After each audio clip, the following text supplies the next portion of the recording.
myself, we have some, just a little bit, just a little taste of some perfectionistic tendencies. That's just one thing. Two, we don't do really well when we're hangry. That's a very real thing for us. So the average day we get in around 6:30, and at that time it's time to do what? Sit down and eat. And then we have a relaxation, and she needs to be in the bed by 8:30. So I literally don't know when the Pinterest people do all the things. And my weekends are spent doing laundry, trying to take her to the park. I don't know. It would take a long time. Thomas, don't be shaking your head at me. Don't Yes, judge me. I am. Yes, I Don't am. judge me. Yes, I am. To everyone who's listening, we can actually see each other because we're doing this via Zoom. So she's getting a lot of judging head shakes to the left and the right because you make time for the things you love. Happy Valentine's Day. I'm not trying to hear that at all. At all. I might not be materialistic, but I am a consumer. And what I liked was I was able to go to that Walmart is where I ended up going. And when I tell you, it was like they had turned Walmart into a florist. They had all these fresh flowers in Walmart. You know, the little bins, you probably don't know. But for those of us that do go to Walmart, they have these huge bins towards the front of the registers, and they're typically filled with all sorts of DVDs, and candy and chips, like impulse items. They had taken all those away, put them on the back dock. Is that the thing that's usually at the front of the television show Superstore when people are coming in and out? Exactly like okay, I know what you're talking about. It's exactly like Superstore. I love that show for that reason. They had moved all that out and replaced it with fresh flowers, these really lovely bouquets. And then there was rows and rows of chocolate as far as the eyes can see. In their holiday area, they had rows and rows and rows of stuffed animals of various sizes, colors, and types. So these are the things that we do as Americans. And if it didn't sell, we wouldn't keep doing it, right? So there are people that really do take this holiday seriously. I actually saw a couple cute, like little teenage guys in there. I guess they were shopping for their beaux or girlfriends or whatever.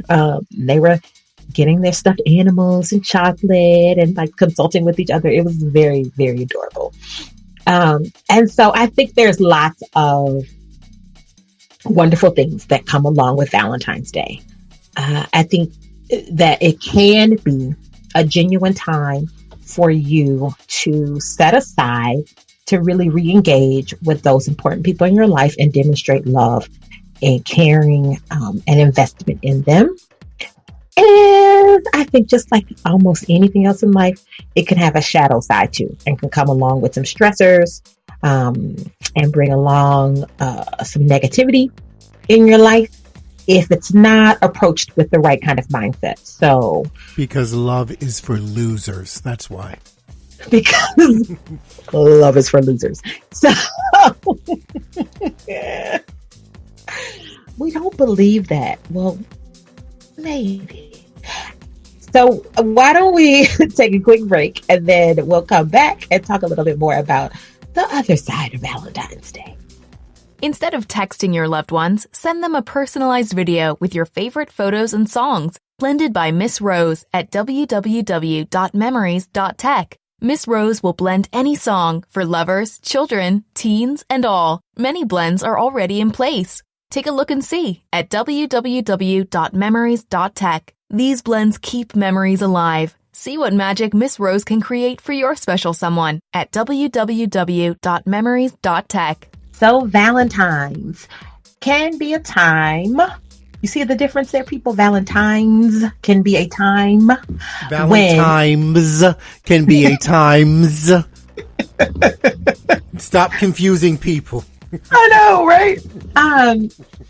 So it can be a time where you can set aside, like you can use it as almost a reset, right? To be able to say, life has gotten busy, or maybe I haven't been demonstrating my love and care for you. So I want to make sure that this, because everybody else takes a pause to say that this day is a special day, that I want to do that for you. And all of those things are sweet. Listen, if somebody wanted to get me some Ghirardelli or some space. To be honest, some space. Some space. If somebody wanted to give me some space. No, real talk. If somebody wanted to give me like an hour massage as a gift, or like mani pedi, you want to do that for me? A bubble bath sort of situation. Are you looking for a direct like person to give it to you, or a person to pay for a professional? Because I don't want your DMs to get all slid up in. I'm not choosy. Slide up in the DMs at Dr. Nikki Knows. Just kidding. Just kidding. Dr. Nikki Knows on Instagrams. Why would you do that when that already happens like twice a week? I'm trying to give you a happy Valentine, Galentine, and help you with your, what's that you doing this weekend? Your emergent strategy. Emergent strategies. No, just kidding. No, if somebody wanted to gift me that sort of experience, okay, all right, I would love that. I would love that as a demonstration. But here's where things go wrong: is that oftentimes people wait until Valentine's Day to show all of that care and love and affection and concern. We were listening to morning radio last week, and they were giving away, I think they were giving away like cash prizes. And the one guy that won it legit said, when he won it, he was like, they said, I think it was like maybe $250 or $500 that he won. And they said, what are you going to do with it? He was like, I'm going to go out and give my wife Valentine's gift so I can get her off my back. And then, like, he said it, not even... It didn't even strike him that saying "get her off my back" probably isn't demonstrating the sentiment of genuine love and care. And the two DJs kind of like, oh wow, okay, get her off your back, alrighty. And he was like, yeah, so she can stop bugging me. And I was like, yeah, see, that's where it goes wrong, I think. And so what happens is there's actually some research that shows that breakups increase as the time nears Valentine's Day. That it might not necessarily be the lovey-dovey hearts and flowers time that we think it is. And there's a couple of reasons that tends to happen. One is because of heightened expectations.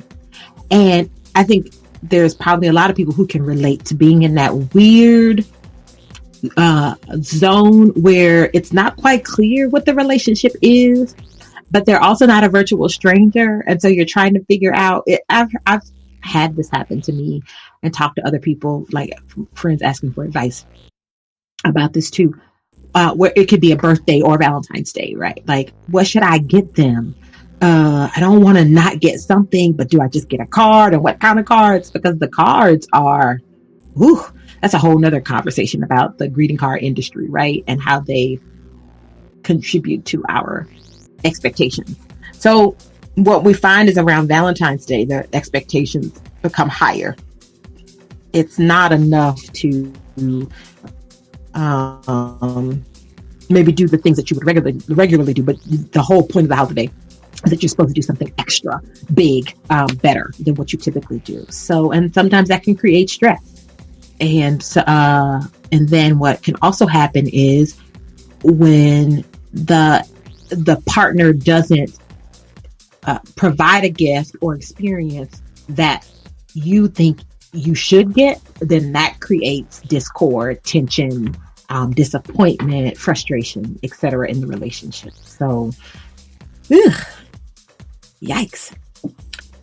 The other thing related to that, I thought Tomas was going to say something, but nope, I ain't saying nothing. Nada, no. But I'm gonna get into your business for a second. Nope, nada, neither, no, nah. Yep. So the other thing that is related to heightened expectations is comparing your relationship to others, right? So such and such and such partner gave them such and such for Valentine's Day, but all you gave me was this one little measly rose. What? And really kind of looking towards others and how they manage their relationship. And I think this happens a lot, regardless of it just being Valentine's Day.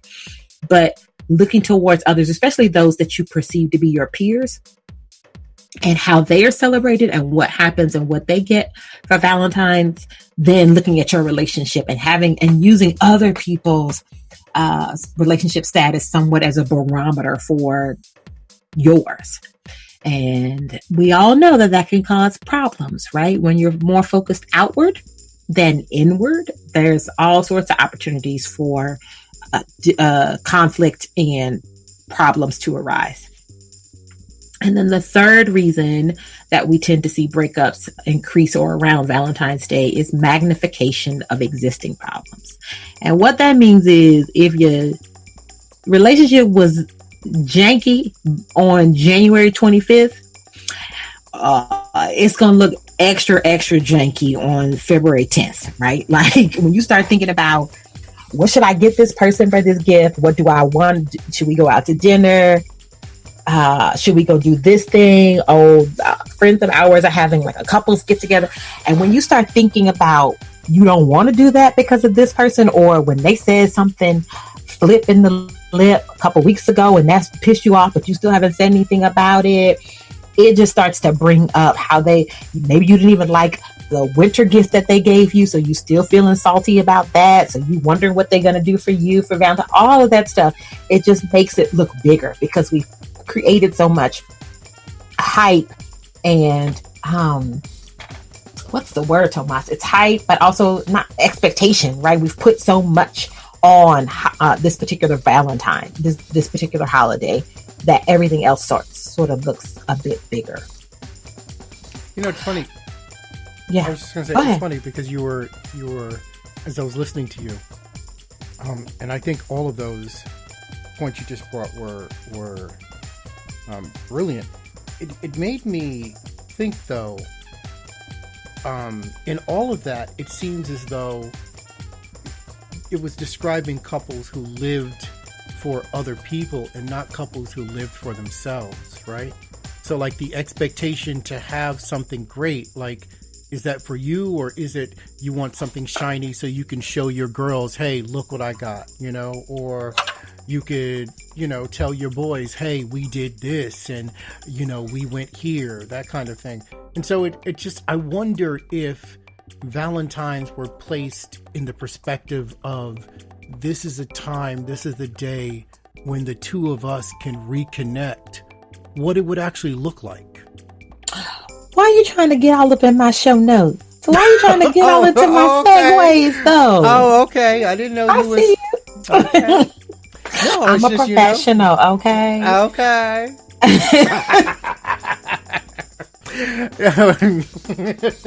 And to read... I didn't know. She ready. I didn't know you ready. Hey, I stay ready. Right. Literally, the next line in my note says, some use Valentine's Day as a marker to celebrate the relationship, but haven't been addressing the relationship in a meaningful way before then. Right. What I'd like to talk, like the analogy that I use when I talk to couples in therapy is the idea of a house versus a home.